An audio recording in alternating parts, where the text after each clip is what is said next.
Assalamualaikum warahmatullahi wabarakatuh. Kami dari kelompok 2, yaitu Muhammad Nuki Faujan dan Edi. Kali ini kami akan mempresentasikan tentang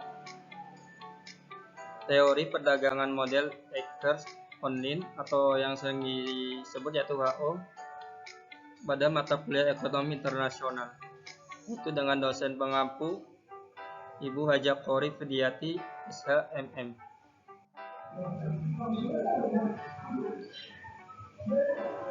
Pendahuluan teori perdagangan internasional adalah teori yang menjelaskan arah dan komposisi perdagangan antara negara serta bagaimana efektifnya terhadap perekonomian suatu negara. Di samping itu, teori perdagangan internasional juga dapat menunjukkan adanya keuntungan yang timbul dari adanya keuntungan perdagangan. Teori yang menjelaskan tentang perdagangan internasional pada dasarnya dibagi atas 3 kelompok besar, yaitu teori plastik, teori merkantilis, teori klasik, dan teori modern. Negara-negara yang melakukan perdagangan internasional antara lain disebabkan 2 alasan berikut. Pertama, negara-negara yang berdagang karena berbeda satu sama lain. Setiap negara dapat memperoleh keuntungan dari perbedaan mereka.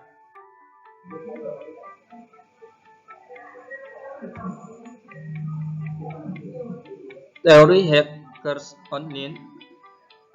Model ini adalah model matematis perdagangan internasional yang dikembangkan oleh Elin Hexer dan Bertil Online. Model ini didasarkan dari teori keunggulan komparatif David Ricardo dan memprediksi pola perdagangan dan produksi berdasarkan jumlah faktor suatu negara. Model itu pada intinya menyatakan bahwa suatu negara akan mengekspor produk yang menggunakan faktor yang murah dan berlimpah dan mengimpor produk yang menggunakan faktor langka. Selanjutnya yaitu tentang asumsi teori hacker online. Yang pertama yaitu kedua negara yang berdagang memiliki teknologi produksi yang identik. Yang kedua yaitu output produksi harus memiliki skala hasil atau return to skill yang konstan. Yang ketiga yaitu mobilitas faktor. Yang keempat yaitu persaingan sempurna.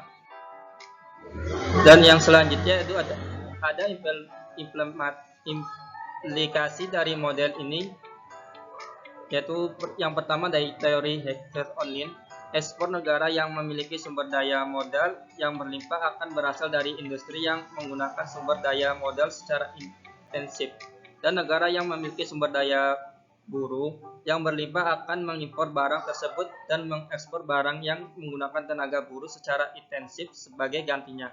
Sedangkan menurut teori Rybinski, ketika jumlah satu faktor produksi mengikat produk, barang yang menggunakan faktor produk tersebut secara intensif akan meningkat relatif kepada peningkatan faktor produksi, karena model HO mengonsumsikan persaingan sempurna yang di dalamnya harga sama dengan biaya faktor produksi. Teorema ini mampu menjelaskan efek emigrasi dan investasi modal asing.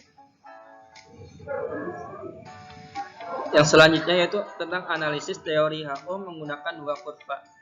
Yang pertama adalah kurva ICOS, yaitu kurva yang melukiskan total biaya produksi sama, serta kurva ISQUAD yang melakukan total kuantitas produksi yang sama. Teori ekonomi mikro menyatakan bahwa jika terjadi persinggungan antara kurva ISQUAD dan kurva ISQUAD, maka akan ditemukan titik optimal, sehingga dengan menetapkan biaya tertentu suatu negara akan memperoleh produk maksimal, atau sebaliknya, dengan biaya yang minimal suatu negara dapat memproduksi sejumlah produk tertentu.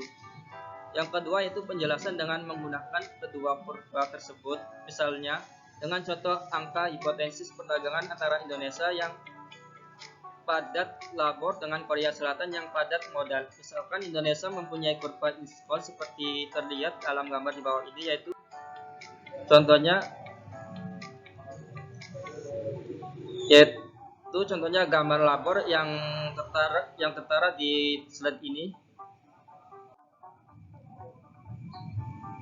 Dan yang selanjutnya itu matriks gain trade berdasarkan teori HO, yaitu yang tertera di gambar slide ini.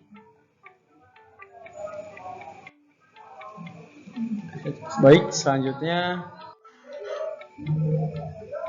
selanjutnya tentang matriks gain trade berdasarkan teori HO. Tabel di atas menggambarkan analisis manfaat perdagangan internasional atau gain from trade yang diperoleh masing-masing negara berdasarkan teori HO.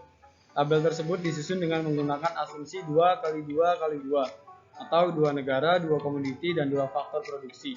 Sesuai dengan konsep titik singgung antara ISPOS dan ISPUAN, masing-masing negara cenderung memproduksi barang tertentu yang paling optimal sesuai dengan proporsi faktor produksi yang dimilikinya.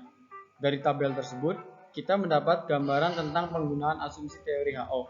Yang pertama, perdagangan internasional terjadi antar 2 negara, dalam hal ini Indonesia dan Korea Selatan.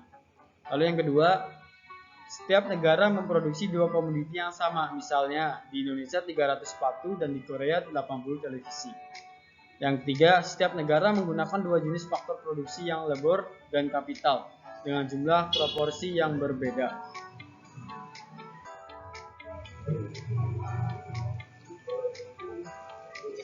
Hipotesis teori HO.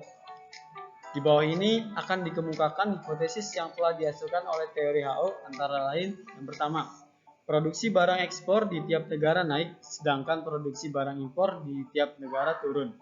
Lalu yang kedua, harga atau biaya produksi suatu barang akan ditentukan oleh jumlah atau proporsi faktor produksi yang dimiliki masing-masing negara. Lalu yang ketiga, harga labor di kedua negara cenderung sama. Harga barang A di kedua negara cenderung sama, demikian pula harga barang B di kedua negara cenderung sama. Lalu yang keempat, perdagangan akan terjadi antara negara yang kaya kapital dengan negara yang kaya labor.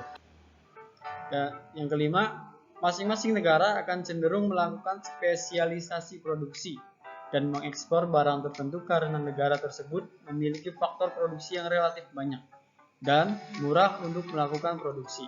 Sehingga negara yang kaya kapital maka ekspornya padat kapital dan impornya padat karya. Sedangkan negara kaya labor, ekspornya padat karya dan impornya padat kapital. Lalu kelemahan asumsi teori HO adalah yang pertama, asumsi bahwa kedua negara menggunakan teknologi yang sama dalam memproduksi adalah tidak valid. Fakta yang ada di lapangan, negara sering menggunakan teknologi yang berbeda. Lalu yang kedua, asumsi persaingan sempurna dalam semua pasar, produk, dan faktor produksi lebih menjadi masalah. Hal ini karena sebagian besar perdagangan adalah produk negara industri yang bertumbuh pada diferensiasi produk dan skala ekonomi yang belum bisa dijelaskan dengan model faktor Induen HO. Lalu yang ketiga, asumsi tidak ada mobilitas faktor internasional. Lalu yang keempat, asumsi spesialisasi penuh suatu negara dalam memproduksi suatu komoditi jika melakukan perdagangan tidak sepenuhnya berlaku karena banyak negara yang masih memproduksi komoditi yang sebagian besar adalah dari impor. Lalu selanjutnya, kritik terhadap teori HO. Yang pertama, kritik terhadap hipotesis-hipotesis yang dihasilkan teori HO. Kedua, kondisi real yang tidak sesuai dengan asumsi teori HO. Yang ketiga, kritik oleh ahli perdagangan internasional.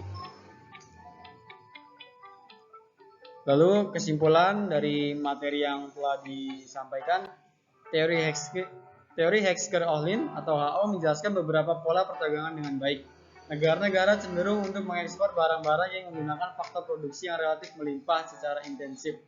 Menurut Hesker-Ohlin, suatu negara akan melakukan perdagangan dengan negara lain disebabkan negara tersebut memiliki keunggulan komparatif, yaitu keunggulan dalam teknologi dan keunggulan faktor produksi. Lalu model ini memperkirakan kalau negara-negara akan mengekspor barang-barang yang membuat penggunaan intensif dari faktor pemenuhan kebutuhan dan akan mengimpor barang yang akan menggunakan faktor lokal yang langka secara intensif. Lalu, meskipun banyak menuai kritik, tetapi teori HO merupakan teori modern dalam perdagangan internasional yang semakin membuka wawasan kita akan teori-teori perdagangan internasional yang ada. Baik, sekian penyampaian materi dari kami kelompok 2. Kurang lebihnya mohon maaf. Wassalamualaikum warahmatullahi wabarakatuh.